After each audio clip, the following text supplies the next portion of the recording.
Article today, Catherine Rampell, Aftershock. A recession is coming. Trump will make it so much worse. The vital signs aren't good. The S&P 500 has fallen more than 10% since its September peak, which technically puts us in correction territory. In the past few weeks, markets whipsawed over whether we do or do not have a trade deal with China. We don't. And whether President Trump will further jack up tariffs on Chinese-made goods, still unclear. Stock wobbles alone don't necessarily imply an immediate downturn, of course.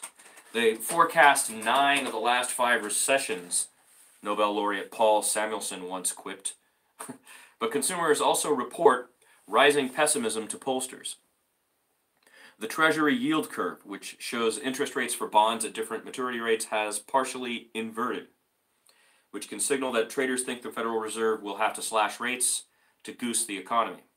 Virtually every independent forecaster foresees a slowdown once the sugar rush of Trump's tax cuts wears off in the next year or so. And in a recent survey of economists by the Wall Street Journal, more than half predicted that we'd have a full-blown recession by 2020. Statistically speaking, given how long the economy has been growing, it's overdue. And the eventual collapse may bear Trump's fingerprints. After all, his new trade barriers have lifted manufacturing costs, closed off markets, and clouded the future for American firms with global supply chains. Economists say Trump's trade war is the biggest threat to the U.S. economy in 2019. In loonier moments, the president has also threatened to default on our debt, ramp up the printing press, reinstate the gold standard, or deport all 11 million undocumented immigrants.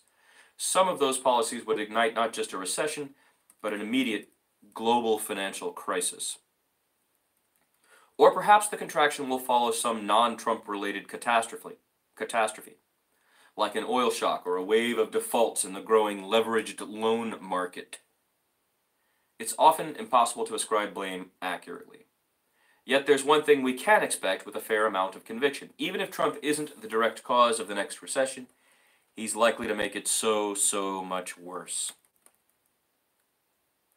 There are, alas, many ways the administration is likely to bungle a recession response.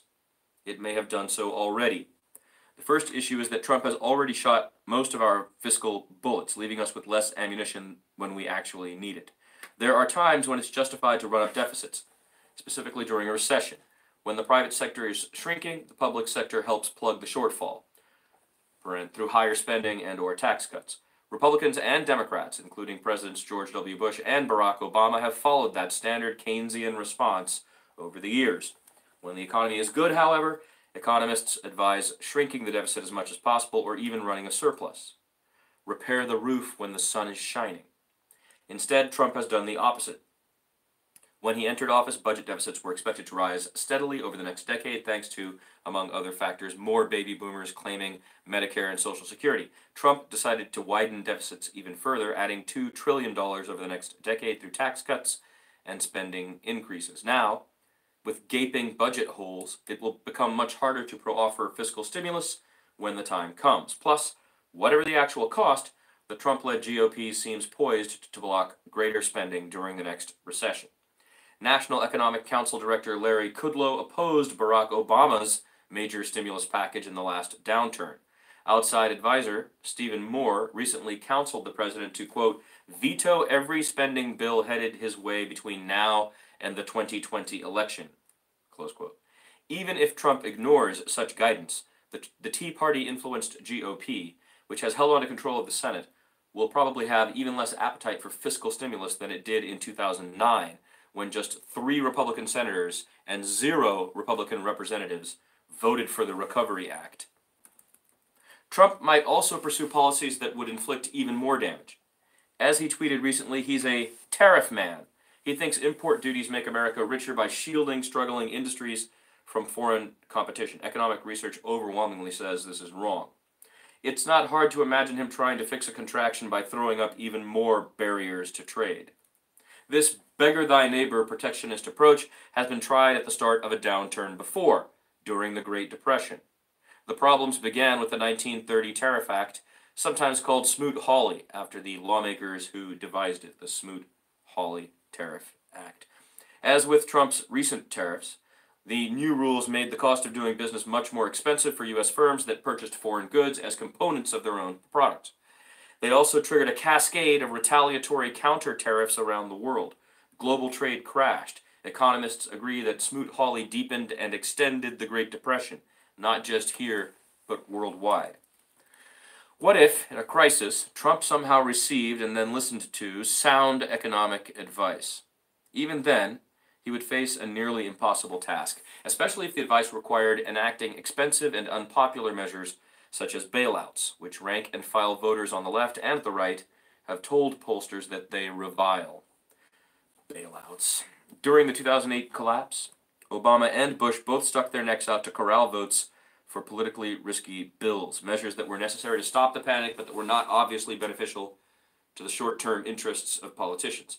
Both also genuinely tried to reach across the aisle to get bipartisan buy-in where possible. Trump has rarely evinced much political courage himself, much less inspired it in others. We're all in it together is not really his vibe.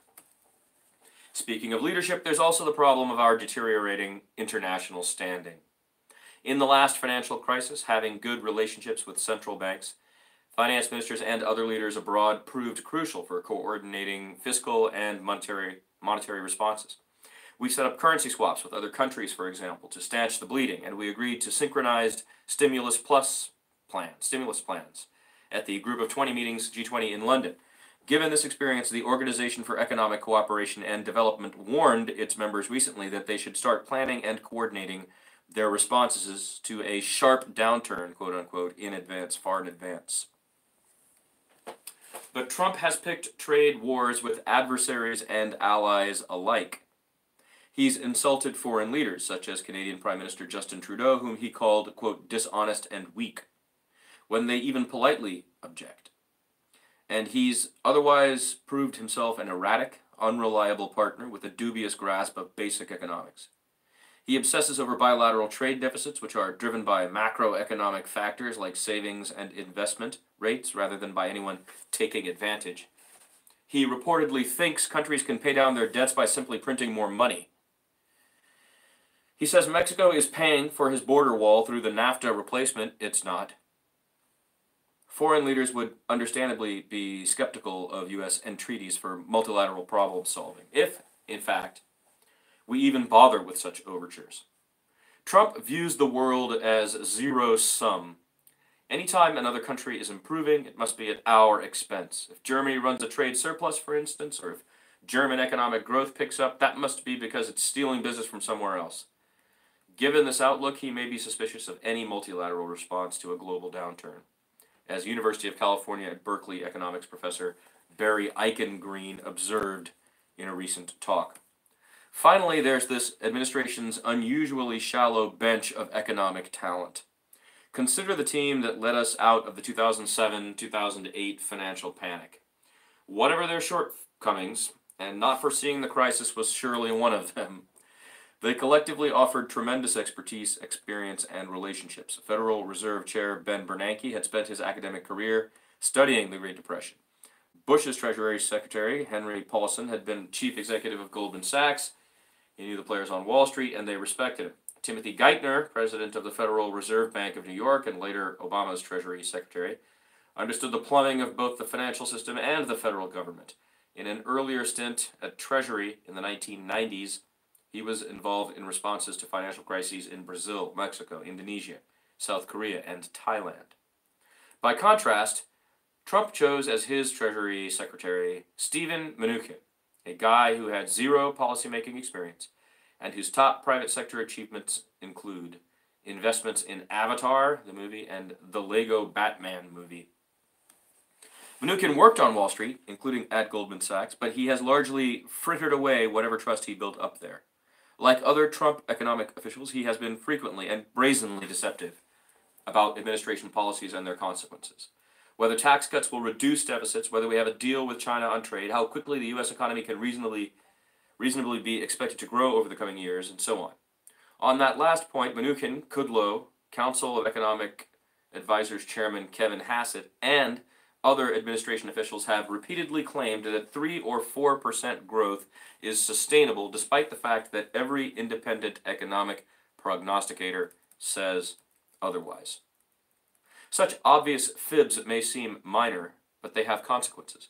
If we can't trust officials to tell the truth about little things now, why would anyone trust them when they're trying to calm financial markets? Lack of credibility is a minor inconvenience when times are good. It's a disaster in a crisis. To deal with a financial calamity, you need people in charge who not only actually know stuff, but also inspire confidence that they know stuff. Trump seems to have selected very senior personnel, when he selected them anyway. About half of key Treasury posts remain vacant, based not on expertise or credibility, but how much they praise him, especially in public. His televised cabinet meetings are flattery sessions. Mnuchin has averred that Trump possesses perfect genes. Trump's appointments at the Fed, mercifully, have been qualified. If all else fails, these politically independent technocrats, led by Chair Jerome Powell, will follow whatever theory and data suggest that economic policymakers should do, regardless of the news cycle or the proximity of the next election. Unfortunately, Trump has been busy trying to discredit this one remaining competent economic institution too. Trying to discredit the Fed. Rather than following decades of precedent that administrations never comment on monetary policy, he rants about interest rate hikes and says he regrets appointing Powell. Trump seems more invested in setting up the Fed as a scapegoat in case the economy turns than in preserving the credibility it will so desperately need to do something about it. And that is what we should be most worried about. Because if Trump destroys the central bank's hard-won political independence and convinces markets that the Fed's choices are based on political arm-twisting rather than dispassionate analysis, he could hobble the Fed's ability to effectively intercede not only in the next recession, but in every single one thereafter. Pretty severe. By Catherine Rampell this morning in the Washington Post, op-ed Aftershock.